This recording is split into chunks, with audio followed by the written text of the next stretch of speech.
meseleleri daha doğrusu halletmek için Respublikadaki mevcut vəziyyət barəsində tam, dəqiq və obyektiv informasiya almalıyıq. İtiraz eləməzdinizsə, bizə məsələlərin mahiyyətcən həllindən əvvəl Respublika hüquq mühafizə orqanlarının rəhbərləri vəziyyət barəsində informasiya verədilər. Bu informasiyanı dinlədikdən sonra biz bilirik ki, müəyyən danışıqlar gedib son həftə ərzində bizim iclasdan da sonra bu barədə keçən səfər, yəni son iclasda da biz belə danışdıq, belə qərara gəldik ki, Heydər Əliyev Gəncəyə getsin, Gəncədə danışıqlar aparıb, bu barədə də qaydandan sonra bizə tam məlumat versin, bu danışıqların nəticələri barəsində. Bildiyiniz kimi, vəziyyəti sabitləşdirmək üçün tərəflər, üzr istəyirəm, məcburam bu sözü, istəməzdim ki, millətimiz içində, xalqımız içində biz müəyyən söhbətlər aparanda, müəyyən məsələlər həll eləyəndə tərəflər sözü deyək, ancaq məcburuq. Tərəflərin müəyyən tələbləri var, buna dair mövqeləri. Təklif eləyərdim ki, Cənab Prezident də bu məsələlərə öz mövqeyini bildirsin. Sonra isə müzakirəyə başlayıb, hər bir millət vəkili öz mövqələrini açıq bildirsinlər. Bir təklif barəsində də deyəm fikrimi, bu yenə də bizim hər dəfə həll etdiyimiz televiziya ilə translyasiya məsələsidir. Bizim bugünkü sesiya birbaşa translyasiya olunsun, yaxud reportaj verilsin, yaxud bu iclas qapalı keçirilsin. Bu barədə fikirlərinizi bildirin. Mən öz şəxsi fikrimi bu barədə bildirmək istəyirəm ki, mən tam aşkarlığın tərəfdarıyam. Biz istənilən qərarı burada qəbul edə bilərik. Ancaq birbaşa xalqımız bunu görüb, hansı vəziyyətdə bu qərar qəbul olundu? Kimlər hansı mövqeləri dedi? Və nəhayət bu qərar zərurətdənmi doğdu, yoxsa yox? Və bunun nəticəsində xalq bu qərarı qəbul etməsə, biz yenə də növbəti dəfə elə bir qərar qəbul edə bilərik ki, 2-3 gündən sonra məcburiyyət qarşısında o qərarı dəyişə bilərik. Ona görə bu barədə mən istəyərdim fikirlərinizi biləm. Buyurun millət vəkilləri. Mən Gəncə hadisələrindən bir qədər xəbərim olduğu üçün razıyam sizlə ki, Tamirlan müəllim. Həqiqətən burada çox belə düşünülmüş yanaşmaq lazımdır hər bir məsələyə. Televiziya ilə bu translyasiya olacaq, olmayacaq, açıq olacaq, ya necə olacaqdır. Burada biz nazirləri dinləyəcəyik, dinləməyəcəyik.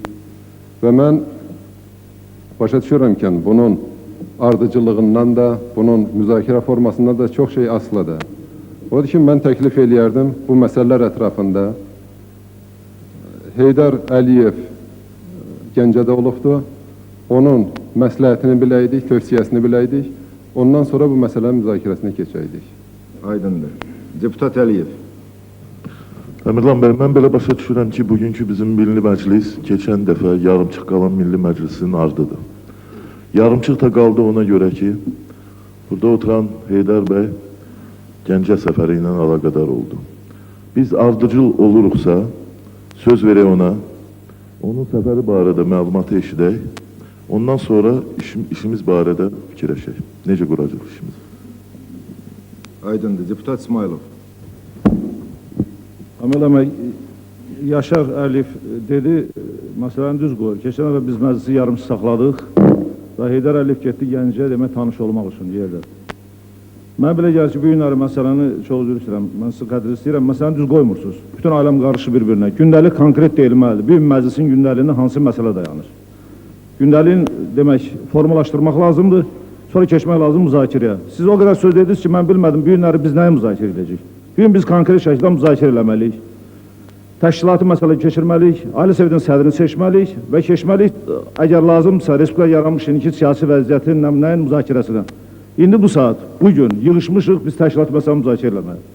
Heydər Əliyev olub Gəncədə, ola bilər öz təəssüratını danışsın və ondan sonra o saat biz gündəlik formalaşdırmalıyıq və gündəlik də bu olmalıdır. Ali Sovetin sədri məsələsi bugün həll olmalıdır. Xahiş edirəm, mənim təklifim səsə qulaq. Sizin dediyiniz sözlərdə mən öz dediyim sözlərin əksinə heç bir fikir tapmadım. Həqiqətən də, bəli, biz davam edirik iclasımızı və mən bunu dedim və bu barədə də, səfər barəsində də məlumat dinləyəcəyik və söhbət burada təşkilatı dediyiniz məsələ, bəli, təşkilatı məsələ məhz bu vəziyyətdən çıxış yolları müəyyənləşdirmək, vəziyyəti dərk edib, çıxış yolları müəyyənləşdirəndən sonra, siz özünüz şəxsən bu vəziyyətdən bir çıxış yolu, işıq yolu görəndən sonra təşkilatı məsələni bu günləri həll edərik. Deputat Qasımov. Tamam bəy, mən belə hesab edirəm ki, birinci növbədə, bayaq siz dediyiniz kimi, biz iclası aparmaq qaydası, yəni prosedura məsələlərinə dair. Mən şəxsən belə hesab edirəm ki, televizorla əgər göstərmək söhbəti olacaqsa birbaşa olsun. Ona görə ki, reportajdır filandır, çox ciddi təhriflərə yol verirlər. Hətta hər kəs öz danışdığından da bir şey başa düşə bilmir ki, nə danışır. Ona görə mən hesab edirəm ki, əgər translyasiya olacaqsa birbaşa olsun. O ki, qaldı hansı məsələni müzakirə eləmək, mənə elə gəlir ki, indiki vaxtı Respublikada yaranmış vəziyyət o qədər ciddidir ki, birinci növbədə o vəziyyəti müzakirə edib buradan çıxış yollarını axtarmaq lazımdır və bizim, mənə elə gəlir ki, məclisin bugünkü iclasında əsas məqsədi bu olmalıdır. O təşkilat məsələsinə qalanda mənə elə gəlir ki, bir gün, 2 gün sonra da eləmək olar. Ona elə də vacib deyil ki, mütləq bir gün həll olunsun. Ona görə ki, Ali Sovet rəhbərsiz deyil. Yəni o prezidiumda oturanlar var və bu davam eləmək olar iclasımızda. Amma vəziyyət belədir ki, biz bu vəziyyəti bu qaydada uzun müddət saxlaya bilmərik. Mütləq bunun bir həlli yolu tapılmalıdır. Ona da mən təklif edirəm ki, gündəlik Azərbaycan Respublikasında yaranmış siyasi vəziyyət və bu vəziyyətdən çıxış yolları barədə olsun və biz burada o müzakirələri eləyək. Eyni zamanda Gəncədə olmuş nümayəndə heyətinin hesabatına da qulaq asaq təbii ki, bu. Amma ən düzgünü, siz bayaq deyən kimi, odur ki, biz özümüz də dəqiq məlumat almaq üçün bilavasitə işin başlanğıcından bu günə qədər hadisələrin gedişi barədə bizə o hüquq mühafizə orqanlarının nümayəndələrin bir informasiya verməyi də zərər eləməz. Şəxsən mənim üçün çox böyük faydası olar. Deputat Əzizov. Hörmətli sədərət, hörmətli millət vəkilləri, bugün hal-hazırda bizim Nazirlər Kabinetinin sədri yoxdur, istifa verib. Ali Sovetin sədri yoxdur, istifa verib. Biz deyirik, çıxış yolları axtaraq, ancaq bu çıxış yollarının sabah məsuliyyətini kim daşıyacaq? Kim icra edəcək bu çıxış yollarını? Mən ona görə burada çox bizim deputatların təklifinə qoşulub, xahiş edirəm, söz verilsin, Heydər Əliyevə Gəncə haqqında söhbətləri burada bizə çatdırsın. O məsələni, müzakirəni qutarandan sonra biz təşkilat məsələsinə keçək və Ali Sovetin sədrini seçək. Biz keçən səfər bütün inzibati orqanları, rəhbərlərinin başlarını dinlədik.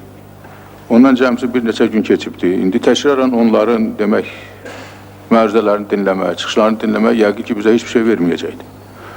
Mən istərdim ki, bu barədə bizim Heydər Əliyev yoldaş gedib Gəncəyə gəlib öz mülahizələrini bildirsin.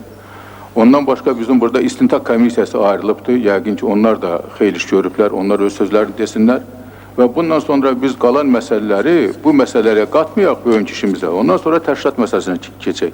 Çünki bu məsələ yubatmaq lazım deyil, bunu tez həll eləmək lazımdır. Mən də bu millət vəkillərinin onun fikrindən şərikəm. Çox sağ olun. Sağ olun. Mir Mahmud bəy, buyurun. Tamam bəy, siz bayaq qeyd etdiniz ki, bizim bugünkü sessiyamız sırağa gün davam edən başlanan sessiyanın davamıdır. Amma sırağa gündən bu günə qədər Respublikada siyasi vəziyyət çox dəyişilib. Ona görə də mən təklif eləyirəm və Tofiq Qasımovun fikrini müdafiə eləyirəm ki, Respublikada bu 2 gün ərzində baş verən hadisələrlə əlaqədar olaraq inzibati orqanlar, əlaqədar nazirliklər məlumat versin. Sonra isə Heydər bəyin həm Gəncə səfərinin nəticələrini, həm də ki, Ali Sovetin sədrinin seçilməsi məsələsini müzakirə edər. Bu barədə fikrimi çatdırıram. Görünür, bəzi deputatlar diqqətlə qulaq asmadılar. Mən təklif etmirdim ki, müstəqil məsələ indi salaq, Respublikada siyasi vəziyyəti müzakirə edib tutarıb, sonra təyinat məsələsinə keçir. Yox, söhbət ondan gedir ki, Respublikadakı vəziyyət tək Gəncə ilə bağlı deyil. Başqa bölgələrində də mənə gələn məlumatlara görə vəziyyət, Mahmud bəy tamamilə düzgün dedi, xeyli pisləşibdir. Bu barədə real vəziyyət nədir? Biz məlumat bilməliyik. Ancaq məlumat verilsin bizə ki, biz başqa məsələlərin müzakirəsində qərar qəbul edəndə Respublikadakı dəqiq vəziyyət barəsində məlumatımız olsun barı. Əgər etiraz eləmirsinizsə, burada təkliflər söyləndi. İndi mən bu təklifləri səsə qoyacağım. Birinci, bundan başlayaq. Bu Milli Məclisin... Bir dəqiqə. Buyurun Heydər bəy. Bilirsiniz, ayın 13-də, saat 12-də Milli Məclisin iclası toplanmışdır. Burada gündəlikdə bir məsələ idi. Ali Sovetin sədri İsa Qəmbərovun istifası və Ali Sovetin sədrinin seçilməsi. Bu məsələ ilə əlaqədar mən Milli Məclisin iclasına dəvət olunmuşdur. O ərəfədə vəziyyət çox gərgin olduğuna görə mən Milli Məclisin iclasının təxirə salınmasını xahiş etdim və Gəncəyə getməyim haqqında məlumat verdim.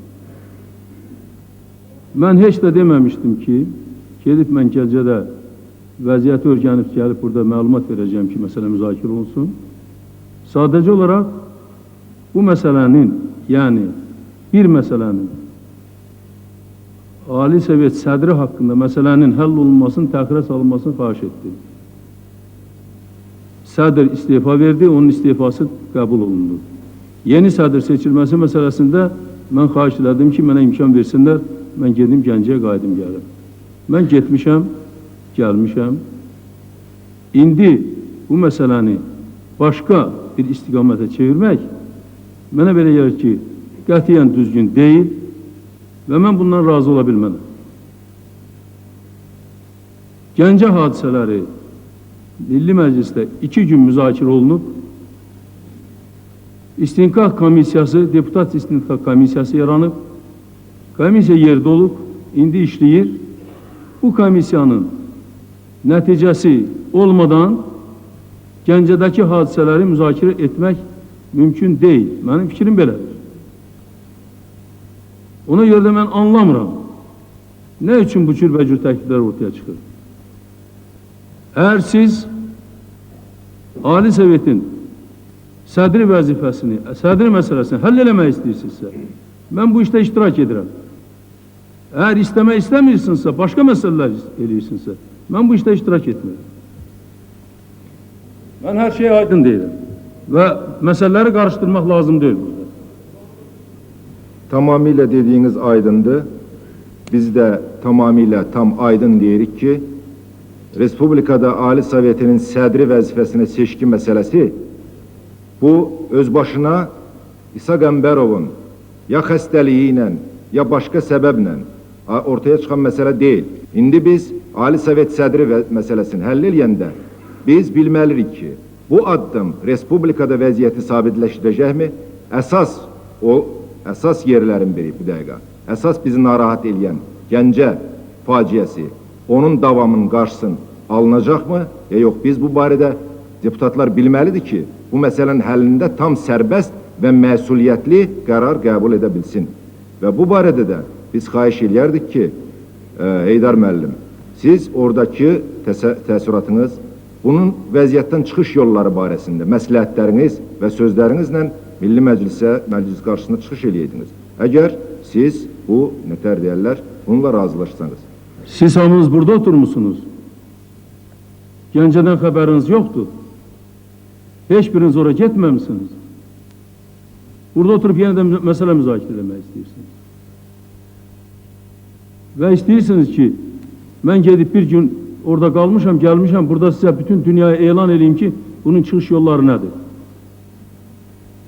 Mən keçən dəfə də dedim, mənim Naxçıvandan bura, mənim vicdanım tələbi ilə gəlmişəm, Azərbaycan Prezidenti Əbülfəz Elçibəyin xahişi ilə gəlmişəm və gələn gündən də gecə-gündüz bu işlə məşğulam. Əgər Milli Məclisin üzvləri, Ali Sovetin deputatları, başqa şəxslər mənim bu işdə iştirak edib bu işdə kömək etməyimlə etibar eləyirlərsə, mən bunu eləyirəm. Eləmirlərsə, mən eləməyəcəm bunu. Ona görə də mən indi sizin qarşınızda hansı yolları deyə bilərəm? Bu yollar çoxdur. Vəziyyət həddindən artıq mürəkkəbdir. Sürətin qoşunları gəlib Nəvaidə durublar gecə. Mən dünənlər axşam 3 dəfə onunla telefonla danışmışam. Məsələ həddindən artıq mürəkkəbdir. İndi bunu nəyini müzakirə edəcəyik burada? Burada tədbirlər görmək lazımdır. Tədbirlər də burada səs vermə yolu ilə olmaz. Müəyyən səlahiyyətli adamlar görməlidir. Ona görə də mən yenə də təəccüb edirəm sizin məsələni bu istiqamətə çevirməyinizə. Siz yəqin ki, vəziyyətdən çıxış yolu axtarmırsınız, başqa işlərlə məşğul olmaq istəyirsiniz. Xahiş eləyirəm, burada məsələ aydındır, təkliflər də aydındır. Millət vəkilləri fikirlərini desinlər, yalnız səs verməklə bu məsələnin, yəni müzakirənin gedişəsi barəsində biz qərar qəbul edə bilərik. Vaxt almayın. Siz Ali Sovetin rəhbərlərisiniz. Ayın 4'ünde hadisələr olub. Niyə getməmişsiniz oraya? Kim sizinlə qabağınızı alıbdır? Ayın 4'ündən mən ayın 13'ünde oraya getmişəm. Ayın 4'ündən 13'üne kadar 10 gün vaxt keçibdir. Siz de mənə deyirsiniz ki, siz təklif edərsiniz ki, məndən bir başqa qrupa da geçsin. Hər bir qrupa gedə bilərdi. O cümlədən siz də, Ali Sovetin sədri də və başqa adamlar da gedə bilərdi. Kim sizin qabağınızı almışdı? Burada oturmuşsunuz, cürbəcür söhbətlər aparırsınız. Gəlib Azərbaycan yarısını tutublar. Cemaat vəhimə içərisindədir burada.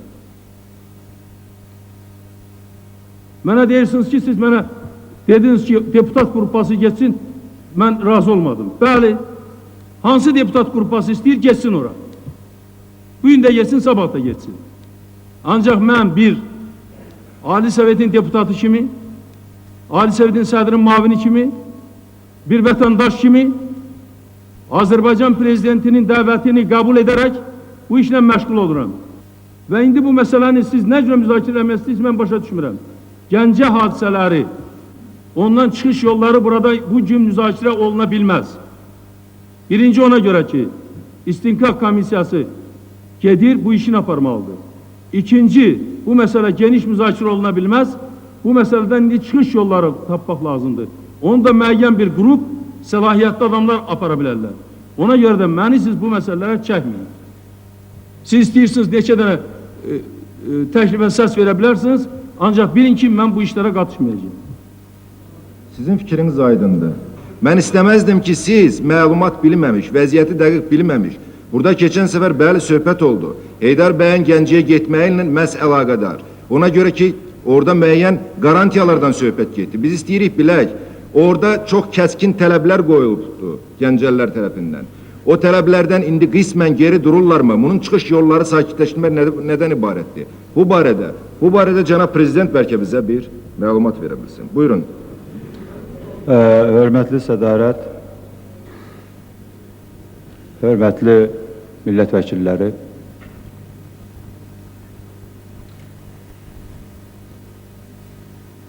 bu məsələlərin nə cür gərgin olduğunu və nə cür başlandığını haqqında sizin məlumatınız var. Və doğrudan da Respublika tam bir çox ağır faciənin, vətəndaş müharibəsi faciəsinin qarşısındadır. Bunun müəyyən izləri artıq var. Bu məsələ gərgin olanda təkcə mənim öz fikrim deyil, bizim millət vəkillərinin özünün bir neçəsinin və dövlətdə çalışan bir sıra məsul şəxsləri belə fikri oldu ki, bu vəziyyətdən çıxmaq üçün Respublikada bütün nüfuzlu partiya və şəxslərlə məsləhətləşmələr aparmaq, onların nüfuzundan, enerjisindən, gücündən, bu işdə iştirakçının dərəcəsindən istifadə etmək və bu şərtlə də bir neçə adamlarla mən görüşdüm. O cümlədən Naxçıvana tel edib Heydər bəyin Bakıya gəlməsini xahiş etdim. Mənə elə gəlir ki, Bəxtiyar müəllim də buradadır. Keçən səfər burada Bəxtiyar müəllimin özü dedi. Bir neçəsinin də adını saya bilərəm burada oturanların. Və bu məsləhətləşmələrdə bir neçə gecə söhbətlər ki, bu məsələlər nə cür həll oluna bilər. Və deyək ki, biz həddən artıq bu işdə ittiham olunurduq. Məsələlərin hələ də kökü şəksiz ki, dəqiq öyrənilməyib. Tam bir üsyan, tam bir deyək, qiyam halına qalxmış insanlar, əlbəttə, elə şeylər tələb edirdilər ki, onlar çox böyük, sərt qarşı durmalara gətirib çıxarırdı. Bu sərt qarşı durmalar olmasın deyə bizim baş nazir istefa verdi ki, bu deyək ki, o hiddətlənmiş və yaxud dövlətdən, hakimiyyətdən acıqlanmış insanların o deyək ki, etirazına bir növü deyək ki, ondan çəkilməkdir ki, yəni mən çəkilirəm, yumuşatmaqdır şəraiti və bundan sonra tələblər gəlirdi ki, hamısı istefa versin. Bu məsələdə bəzi söhbətlər çox getdi, bir neçə günlər. İsa bəy dedi ki, onda əgər belə sərtləşirsə, vətəndaş müharibəsi baş verməsin deyə mən də istifa verirəm. Dəfələrlə mən tələb elədim, başqa yoldaşlarımız tələb elədi. Millət vəkilləri tələb elədi ki, yox, getmə, qal. Amma get-gedə vəziyyət gərginləşir. İsa bəy dedi ki, mən də istifa verirəm və doğrudan da bir neçə gün biz nə cür cəhd göstərdiksə, bu artıq öz ərizəsini yazıb bir gün televiziyada elan etdi. Belə olan şəraitdə Respublikada iki mühüm vəzifə, baş nazir və Ali Sovetin sədri vəzifəsi boş, dairəsi boş qalır. Və demək, dövlət iflicə gedir. Hər bir dövlətdə bu məsələləri tez həll edilir. Buna görə də məsələ Milli Məclis və Ali Sovetin sədrinin seçilməsi məsələsi İsa bəy istifa verən günü elan edilen sabahsı günü qoyuldu. Burada da məsələ həll edildi birinci hissəsi. İkinci hissəsinə gələndə isə dayandırıldı müəyyən şərtləşmələr və yaxud deyək ki, müəyyən məsləhətləşmələr əsasında. Bu gün xahiş edirik, həmin məsələ təzədən qoyulsun və demək, Ali Sovetin sədri seçilsin. Bu məsələni qutarmaq lazımdır. Ben size bir şey diyeyim. Mesela şimdi çoxunuzun da yakın xəbəriniz var. Sadece olarak onlar gelip orada Navayda durmayıblar. Sadece olarak ona karşı qüvvələr də elə durmayıblar. Artıq dünəndən müəyyən qızışmalar gedir, atışmalar var. Bizim bir neçə adamlar o tərəfdən də bu tərəfdən yaralanır. Və bu görsənir ki, gene orada sürüklüyürlər bunu. Bu məsələni təcili həll etmək üçün bugün məsuliyyətli deyək ki, o Ali Sovetin sədri seçilməlidir. Bu məsələdə də Heydər bəyin garantisi müəyyən qədər buna imkan verir. Bu bunu sizin hamınızın ictimai fikriniz olub çoxunuzun. İndi burada təzədən Gəncə məsələsini müzakirə etmək olmayacaq. Siz komissiya yaratmışsınız, o komissiya bu məsələni həll etməlidir. Komissiyasız heç kim qiymət verə bilməz. Nə siyasi qiymət düzgün verəcəksiniz, nə hüquqi qiyməti düzgün verəcəksiniz. O gərək istintaqdan geçsin. Yoksa ki mesela şimdi ben gittim geldim bir haber ben veririm, bir haber Hasan verdi, bir haber Hüseyin verdi. Bundan ne mecliste bir şey çatar, ne de ki düzgün bir netice çıkartabiliriz. Ona göre de ben xahiş ederim. Bu meseleni koyasınız ve bugün Ali Sovetin sədrini seçəsiniz. Mən bütün təklifləri eşitdik. Burada yazılanlar var. Təkid eləmirlərsə, mən sadəcə olaraq səsə qoyun və siz Milli Məclis üzvləri məsələni, məsuliyyəti dərk eləyib, öz boynunuza götürüb həll eləyin. Təkid eləyənlər var burada. Afiyəddin bəy, buyurun. Hörmətli millət vəkilləri, mənə belə gəlir ki, bugünkü çağırılmış Milli Məclisin iclasını emosiyalara qapalayıb başqa məcliyə aparmaq lazım deyil. Respublikada vəziyyət həddindən artıq ağırdır. Bir il fəaliyyətimizdə, birgə fəaliyyətimizdə Milli Məclisin hər bir üzvü, mən onlara üzümü tutub deyirəm, istər formada, istər məzmunda həddindən artıq siyasi yetkinlik əldə edir. Və bura bugün yığışmağımızın da əsas məzmunu bəllidir. Ona görə də burada verilən təkliflər, Respublikadakı vəziyyət təhlil olunsun. Bunun ətrafında müzakirələr açılsın. Bu məsələlər televiziya ilə bugün cəmaata çatdırılsın. Mən aşkarlığın əleyhinə deyiləm, amma doğrudan da Respublikada yaranmış ağır vəziyyət daha da ağırlaşa bilər. Burada bizim hörmətli prezidentimiz nitq söylədi. Bu nitqi bizim Milli Məclisin üzvləri ilə əlaqədar olaraq hər biri dərin məsuliyyətlə başa düşür. Ona görə də mən təklif eləyirəm ki, baxıram çıxış eləyənlər də ikinci, üçüncü dəfə çıxış etmək istəyirlər. Mən heç kimin səsində almaq niyyətində deyiləm. Müzakirələr kəsilsin, Milli Məclis öz işini davam etsin, təşkilati məsələlər baxılsın. Həqiqətən bugün Respublika işləmir, Respublikada idarə etmə iflis vəziyyətindədir və buna da ehtiyac yoxdur demək ki, Ali Sovetin sədri yoxdur, Respublikanın baş naziri yoxdur və belə bir ağır şəraitdə də bu müzakirələr Respublikanı ağır şəraitdən çıxarmayacaqdır. Respublikanın prezidenti ilə yanaşı, Respublikanın rəhbərləri müəyyən olunmalıdır və bu ağır vəziyyətdən Respublikanı çıxartmalıdır.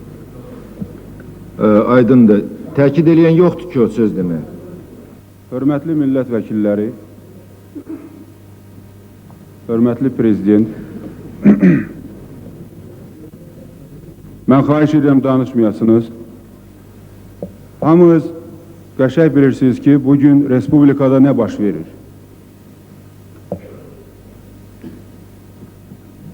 Xahiş edirəm əvvəlcədən İstintaq Komissiyasının, Deputat İstintaq Komissiyasının üzvü kimi və tələb edirəm ki, Gəncə hadisələrinin nəticəsi haqqında heç kim əvvəlcədən öz fikrini deməsin. İstintaq Komissiyası işləyir və bunu mən özüm demişəm, ən obyektiv bir qərar çıxardacaq. Başqa komissiyalara bu komissiya oxşamayacaq.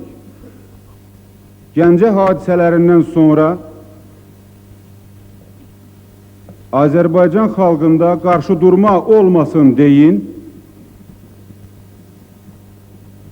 Biz təcili olaraq İstintaq Komissiyası həm prezidentə, həm bütün Azərbaycan xalqına müraciət elədik. Və müraciətimiz oldu ki, heç bir tərəf özünü çalışıb duruluğa çıxarmasın. Vəziyyəti necə deyirlər, daha da gərginləşdirməsin. Ancaq bildiyiniz kimi, vəziyyət həddindən artıq gərgindir. Mən şəxsən Gəncədə 2 dəfə olmuşam. Əgər kim deyirsə, Gəncəyə getmək istəyirəm, heç kimin qarşısını almırlar.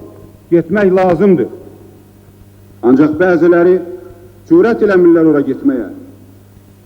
Ona görə ki, o qədər böyük işlərlə, yalancı işlərlə məşğul olublar ki, üzləri yoxdur xalqın qarşısına çıxmağa. Və hesab eləyirəm ki, keçən dəfə məclisimiz yarımçıq qalıbdır. Hamı da bilir ki, biz indi bura nəyə görə yığışmışıq. Bu vəziyyəti, necə deyirlər, daha da gərginləşdirmək olmaz. Söhbət Heydər Əliyevdən gedirdi. Niyə bilmirdiniz? Hamımız da bilirdik və burada yığışmışıq ki, sədr məsələsini həll eləyək. Prezidentin məsləhəti ilə, Heydər Əliyevin məsləhəti ilə mən də oldum orada. Cəmaatın içinə çıxmaq mümkün deyil. Bugün Azərbaycan xalqına bir ağsaqqal lazımdır ki, bu qardaş qırğınının qarşısını alsın. Məgər bunu bilmirsiniz? Bunu hamı qəşəng bilir. Hörmətli Tofiq bəy Qasımov, siz həmişə xaricdə olursunuz, Azərbaycandan sizin xəbəriniz yox. Gəlin, bayaqdan özlərinə bəy deyənlər, indi hamısı gəd olub orada, burada gizləniblər. Azərbaycan xalqını qarşı-qarşıya qoymuşuq. Biz gələndə gördük, o tərəfdən surətin dəstəsi, bu tərəfdən hökumət dəstəsi, biz hara gedirik? Belə dövlətçilik olar. Bugün Azərbaycan xalqının oğlu olan hər bir kəs çalışmalıdır ki, qarşı durma olmasın.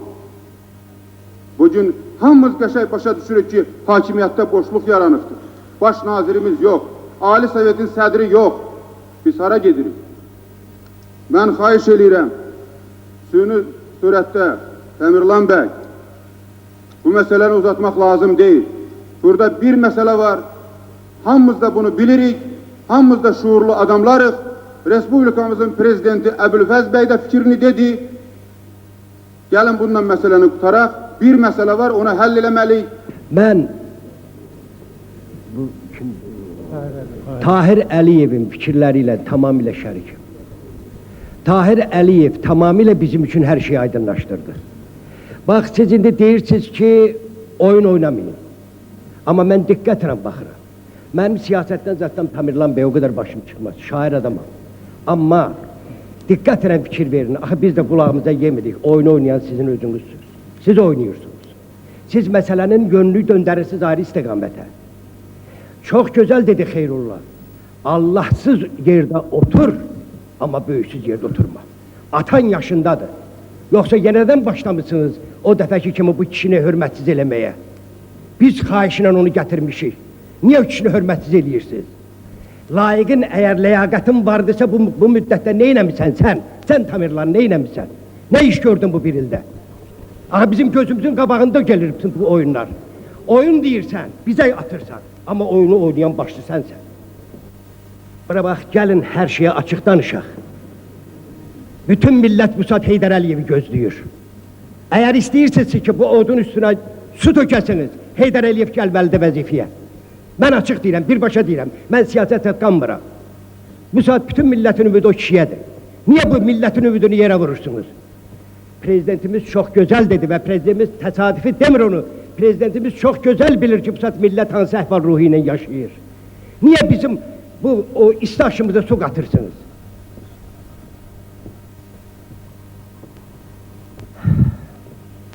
Bu saat bizim millətimizin ağsaqqala ehtiyacı var. Uşaq-muşağa ehtiyacı yoxdur. Uşaq-muşaq gördük neynədilər.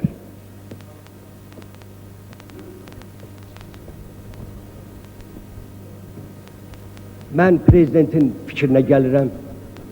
Keçən dəfə biz yarımçıq qoyduq ki, geçsin. Daha doğrusu Heydər Əliyev özü dedi ki, mən istəyirəm gedəm tanış olum. İndi siz təklif edirsiniz ki, İnzibati orqanlar gəlsin bizə hesabat versin. İnzibati orqanlar bizə nə hesabat verəcək? O dəfə verdilər də. Nə dedilər onlar?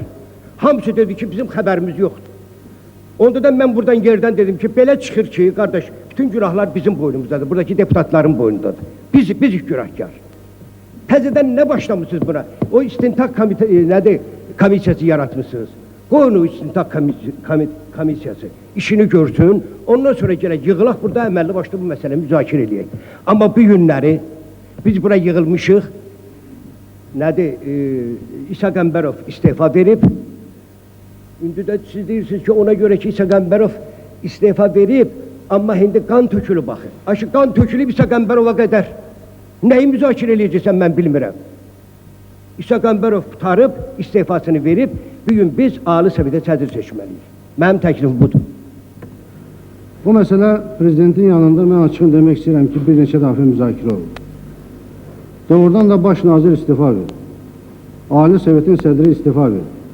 Və dövlət də bugün üflic vəziyyətindədir. Mən xalq sərvadına rəhbərlik edən bir şəxs kimi elə hesab edirəm ki, bu vəziyyət uzun müddət davam eləyə bilməz. Biz qəti qərar çıxartmalıyıq. Özü də burada suallar gedir ki, Ali Sovetin sədri kim seçiləcək? Kimliyindən asılı olmayaraq, əgər hər hansı bir şəxs özünü Ali Sovetin sədrindən layiq bilirsə, yəqin ki, burada bizim suallarımıza cavab verir və bugünkü məsuliyyəti, Gəncə ilə əlaqədar hadisələri real həll etmə üzərinə götürəcək. Ona görə də mənə elə gəlir ki, bugün Ali Sovetin Milli Məclisinin bu iclasının əsas məqsədi Ali Sovetin sədrini seçməkdən ibarətdir. Mən yenə deyirəm, Respublikanın iqtisadiyyatında çox ağır vəziyyət yaranır. Həddən artıq ağır. Bir həftədir baş nazir yoxdur. Bir həftə ərzində hətta hörmətli prezident bir nəfər müavinə də götürüb sərəncamla havalə eləməyib ki, baş naziri əvəz eləsin. Bu qalınlıqda bu dəqiqə sənədlər yatıb qalır. Amma təsərrüfat işləməlidir. Ona görə də mən yenə deyirəm, kimliyindən asılı olmayaraq, biz Ali Sovetin sədrini bir gün seçməliyik. Mütləq seçməliyik ki, Ali Sovetin sədri bütün məsuliyyəti ilə başa düşməlidir ki, Gəncə hadisələri ilə əlaqədar yaranmış vəziyyəti həmin sədr prezidentlə bir yerdə həll etsin. Və bununla əlaqədardır, biz sabah birisi gün baş nazir məsələsini həll eləməliyik. Mən xahiş edirəm, məsələlər səsə qoyulsun, heç kimə söz verilməsin. Vəziyyət həddən artıq gərgindir. Aydındır. Təkid edən yoxdursa, təkliflər aydındır. Mən səsə qoyum, icazə verin. Buyurun İsa bəy.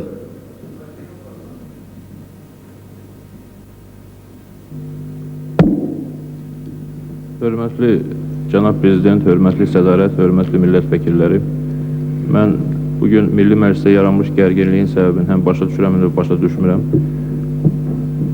Aydındır ki, keçən dəfə də biz yığışanda, bu dəfə də yığışanda Ali Sovetin sədrini seçməyə yığışmışıq və burada iki fikir ola bilməz. Və təbii ki, burada irəli sürülən təkliflərin hamısını qırağa qoymaq olar, ancaq bir məsələdə mən Tamerlan bəylə tamamilə həmrəyəm. Keçən dəfə Heydər bəy çıxışında dedi ki, əgər Milli Məclisə etiraz eləmirsə, ümumi fikrimizdirsə, mən Gəncəyə yola düşürəm, orada vəziyyəti yerində görəcəm, məsləhətləşmələr aparacam və qaydandan sonra Milli Məclisə öz təkliflərimi bildirəcəm. Və mən bu sözə çox ümidlə yanaşdım. Çünki söhbət ondan getmir ki, Heydər bəy öz Gəncə təəssüratlarını danışsın, yenidən Gəncədə baş verilmiş hadisələrin özünün dəqiq qiymətlərini versin. Yəqin ki, Heydər bəy də bugün burada söylədi ki, komissiya işini başa çatdırmalıdır, tamamilə haqlıdır. Ancaq burada bəzi məsələlər var. Məlumdur ki, niyə keçən dəfə bizim Milli Məclisimiz yarımçıq qaldı? Rəhim bəy burada dedi ki, Gəncədə şəhərə nəzarət edən qüvvələr tələb edirlər ki, prezident istefa versin, Ali Sovetin sessiyası toplansın və s. Tutaq ki, Ali Sovetin sessiyasının toplanması Azərbaycanın indiki ağır vəziyyətində əslində qalsa cılız bir məsələdir. Yəni, toplana da bilər, toplanmaya da bilər. Ancaq prezidentin istifası məsələsi elə xırda məsələ deyil. O məsələyə münasibət bildirilməlidir. Həmçinin, mənə gəlir ki, Heydər bəy öz təkliflərini, öz mövqeyini, münasibətlərini bu məsələyə bildirəndə bu məsələyə toxunmalıdır. Qalan məsələlər nə qədər ciddi olsa da, bəlkə də operativlik naminə o məsələləri təxirə salmaq olar. Ancaq yaddan çıxartmayaq ki, məclis 4-ündə baş verən hadisələri müzakirə edib, ilkin müzakirəsini keçirdib. 4-ündən sonra baş verən hadisələr. Xüsusən məclisdən sonra, ayın 9-undan sonra baş verən hadisələr hələ ki, Milli Məclisin də müzakirə dairəsindən kənarda qalıb və proseslər davam edir. Bu proseslərə də hansısa şəkildə münasibət bildirilməlidir. Və mənə gəlir ki, Heydər bəy də bu məsələnin hansısa şəkildə münasibətini bildirməlidir. Əgər indi bildirmək istəmirsə, onsuz da namizədliklər irəli sürəndə namizədlər yəqin ki, öz mövqeləri barədə, məsələlərə baxışı barədə Milli Məclisə, xalqa məlumat verməlidirlər. Onda da yəqin ki, suallar verilə bilər. Yəni, Heydər bəyin də seçmə imkanı var hazırki vəziyyətdə. Çox sağ olun. Çox qəribə bir vəziyyət yaranır. Hörmətli prezident təklif edir ki, təşkilati məsələ həll olunsun. Burada demək, prezidentin təklifini şübhə altına qoyurlar. Sürət Hüseynova, yəni o əsas tələbi, prezidentin olub-olmaması məsələsi qəbul olunub, qəbul olunmayıbdır. Yəni, prezident belə bir məsələni özü müstəqil həll edə bilmir, mütləq gərək bizə desin. Burada tamamilə düz deyildi ki, çirkin bir oyun gedir. Mən sizlə razıyam, Tamerlan bəy. Özdə bu oyuna aparan sizsiniz. Azərbaycanın belə bir gərgin vəziyyətində də siz o şirkin oyunlarınızdan əl çəkmək istəmirsiniz. 2 gün bundan qabaq yığışqıbsınız, bölgə aparıbsınız və belə qərara gəlibsiniz ki, siz burada seçiləsiniz. Siz bu qandan da utanmırsınızsa da, siz orada oturmağa layiq deyilsiniz. Mən ümumiyyətlə təklif edirəm ki, siz orada sədrlik eləməyəsiniz. Siz çünki bu məsələdə maraqlı bir tərəfsiniz. Çox çirkin maraqlı özü də. Mən xahiş edirəm, mənim bu təklifimi səsə qoyasınız, sədrliyi Afiyəddin müəllim aparsın və prezidentin təklifi səsə qoyulsun. Sağ olun. Sizə heç bir yaraşıq vermir ki, siz təhqirə açıq keçirsiniz, Arif bəy. Ona görə ki, dəfələrlə siz təhqir olunanda burada, mənim tərəfimdən yox. Mən daim onun qarşısını alan adamlardan biriydim. Başqa təklif yoxdursa, təkid eləyən yoxdursa, gəlin məsələləri yekunlaşdıraq, səsə qoyaq. Təklifin biri ondan ibarətdir ki, necə deyərlər, bəzən deyirlər səlahiyyətsiz millət vəkilləri də burada iştirak edirik. Lakin mən xahiş edirəm ki, bizim də sözümüzə qulaq asasınız. Burada gəlin oyunları qutaraq. Bu oyunlar başlayıb 88-ci ilin fevral ayından. Keçən ilin may ayının 18-də biz burada Ali Səviyyədə sədr seçəndə qaldırıb baxa bilərsiniz. Mən çıxış elədim, göstərdim ki, gəlin dövlət şurası yaradaq. Bugün bizim respublikamızı bir dənə vahid qüvvə var, o da Heydər Əliyevdir bu çətinlikdən çıxartmağa.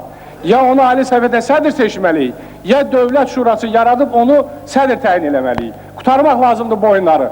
Yalandan hərə gəlib 1 il, 5 ay, 3 ay Ali Səviyyədən sədri işləyib respublikanı bu çətin vəziyyətə salmasın. Artıq respublikanın torpaqlarının onda bir hissəsi gedib və hücumlar da davam eləyir. Artıq qardaş qırğını var.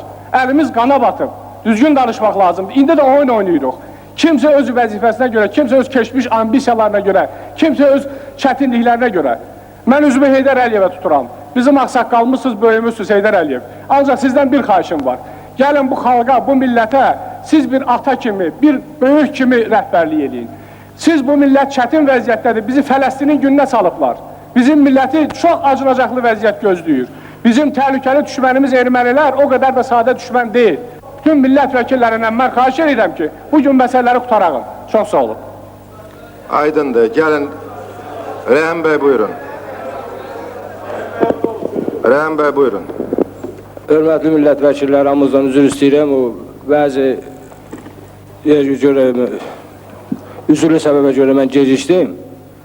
Atamız 3 il bundan qabaq gəlmişdi. Ona da olan münasibəti biz burada görmüşük.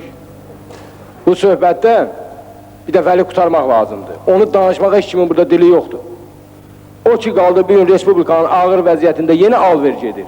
O da bugünkü bizim səviyyəmizi göstərir. Mən əvvəlki tələbimdə dururam.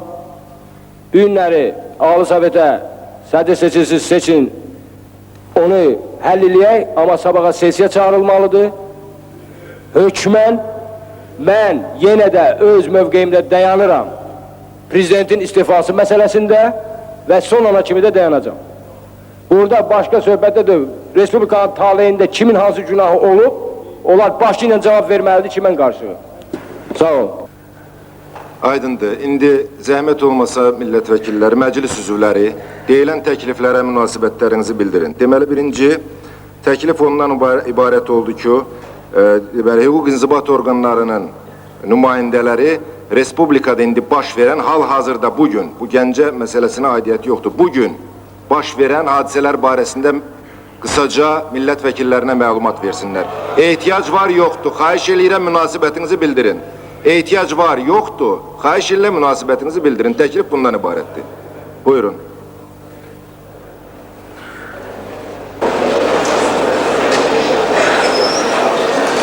Qəbul edilmədi.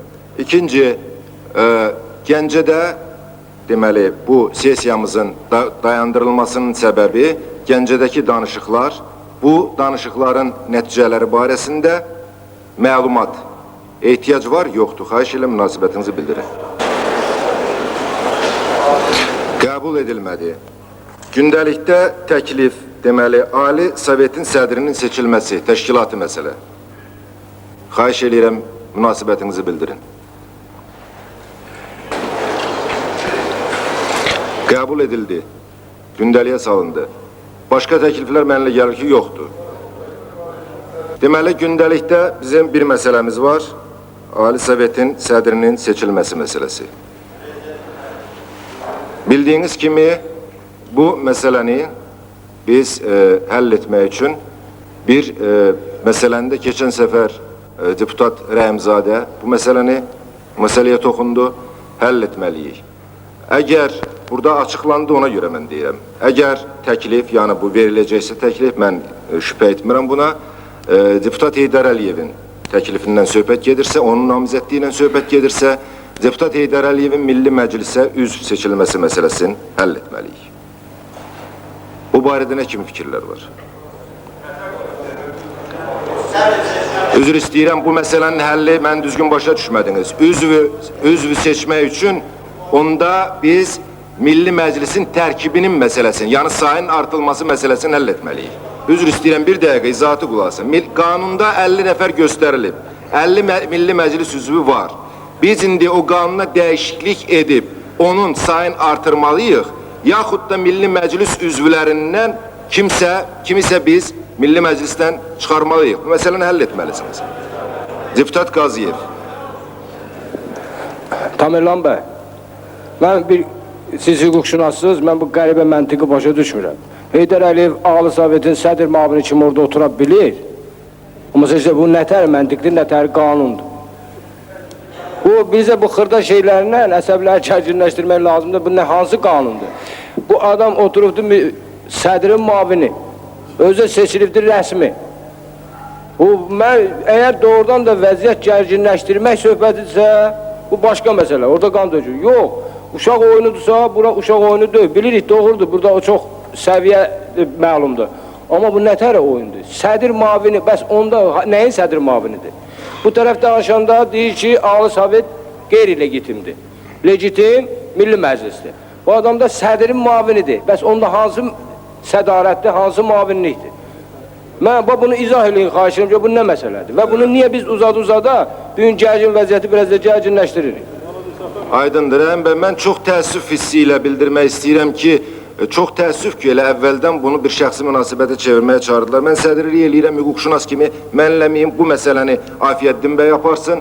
Burada hüquqi məsələdir. Yəni, sabahları bu qəbul edədiyimiz qərarı şübhə altına qoymamaqdan ötəri və qanuna zidd olmamaqdan ötəri. Qanunda yazılıb ki, Milli Məclis 50 nəfərdən ibarətdir. Və həqiqətən onu düz deyirsiniz ki, Ali Sovet rəhbərliyi tərəfindən rəhbərlik olunur.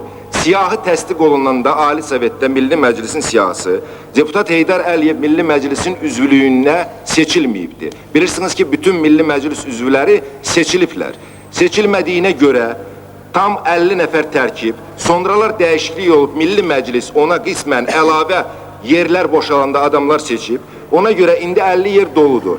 Mənim təklifim nədən ibarətdir? Biz bunu qanuni formaya salmaqdan ötəri, ya gərək Milli Məclisin üzvlüyündən kimsə çıxa, yer boşala, yaxud da biz bu dəqiqə qərar qəbul edə bilərik ki, Milli Məclis 51 adamdan ibarət olsun, 55 nəfərdən ibarət olsun, qərar sizindir, buyurun.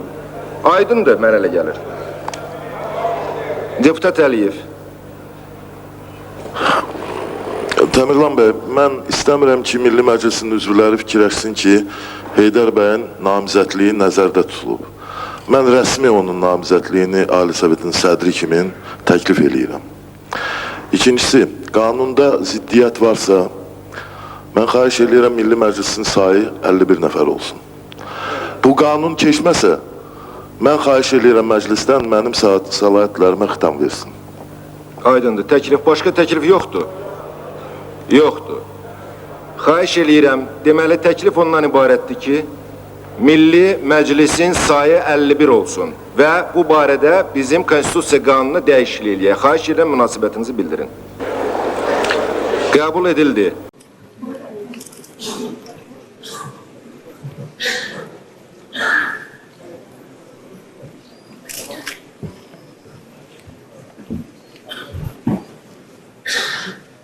Kimin sualları var? Buyursunlar. Buradaki vəziyyət haqqında, apardığım danışıqların məzmunu haqqında məlumat verməyi məsləhət görmürəm.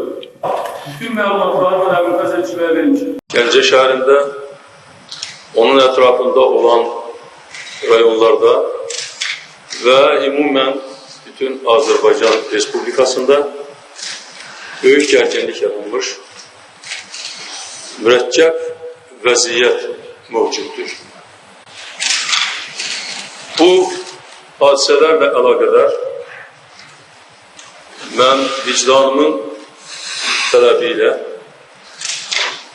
Azərbaycan Respublikasının əhalisinin cürbəcür təbəqələrindən olan adamların xahişi ilə Bakıya gəlmişəm və bu mürəkkəb vəziyyətdən, ağır vəziyyətdən çıxış yollarının axtarılması, milli barışıq, milli həmrəylik təmin olunması prosesinə qatılmışam.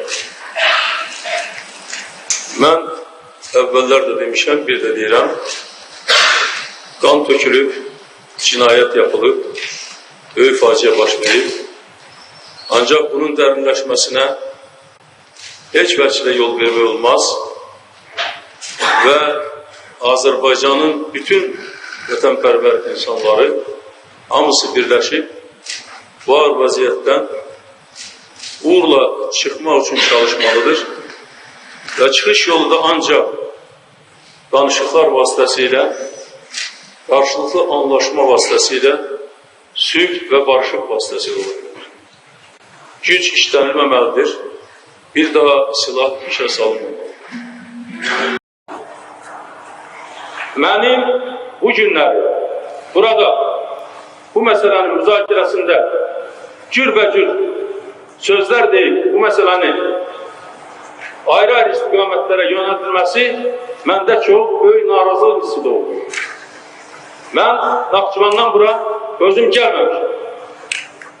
Məni bura dəvət edib. Mənə dəfələrlə İsa Qəmbərov, Pənah Hüseynov və Azərbaycanın Prezidenti Əbülfəz Elçibəy xahiş ediblər ki, gəlin, burada bir vəzifə tutun və bərabər bu məsələlərin həll olunmasına iştirak edin. Neçə gündür ki, məndən danışıqlar gedir. Mən bu vəzifələrdən imtina etmişim. Bugün də imtina etmişim. Ona görə də mən hiddətlənirəm ki, bəzi adamlar 10 gündür ki, Azərbaycan bərbad vəziyyətdədir. Parmaq vurmayıblar. Azərbaycandan kənarda gəzirlər. Burada oturup kabinetlərdə cürbəcür işlərlə məşğul oldular. Başlayıblar işarə verməyə ki, kimsə kreslo tutmaq istəyir. Mən heç bir kreslo tutmaq istəmirəm. Heç bir vəzifə tutmaq istəmirəm. 1990-cı ilin 91-ci fevral ayında bu salonda, bu tribundan çıxış ederken demiştim. Mən Azərbaycana xalqımla bir yerdə olmaq və xalqımın bağlı gündə ona köməkçi olmaq üçün gəlmişəm. Onda məni qəbul etmədi. Mən heç bir vəzifə tutmaq iddiasında deyil. Bugün də deyiləm. Bu dəqiqə buradan çıxıb gedə bilər. Ancaq bəzi adamların heç bir iş görmədən gəlib təsadüfi uzalda oturup bu ağır vəziyyətdə məsələn mürəkkəbləşdirməsi məni hiddətləndirir. Fəqət bu ağır vəziyyətdə bundan çıxmaq üçün mən vətəndaş kimi, Ali Sovetin deputatı kimi, Ali Sovetin sədrinin mavini kimi, eğer lazım olsa Ali Sovetin sədri, eğer siz seçseniz, etimat gösterseniz, onun kimi, bakmayaraq ki, mən bunu istəmirəm, mən bunu dəfələrlə deyirəm. Mən bu yola gedirəm ancaq bu xalqın bu ağır vəziyyətdən çıxmasında müəyyən fəaliyyət göstərmək üçün. Mən başqa məqsədim yoxdur. Burada o danışanlar adamların bəziləri ancaq məqsəd üçün bura gəlir. Azərbaycan xalqı müdrik xalqdır. Millətimizdə böyük potensial var və hamını birləşdirib bu vəziyyətdən çıxmalıdır.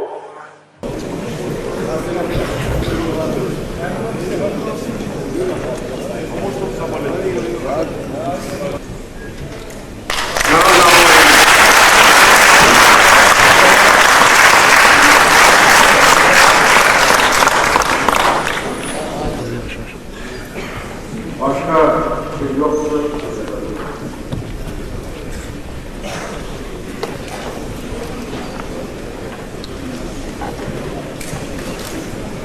Tabağımdan.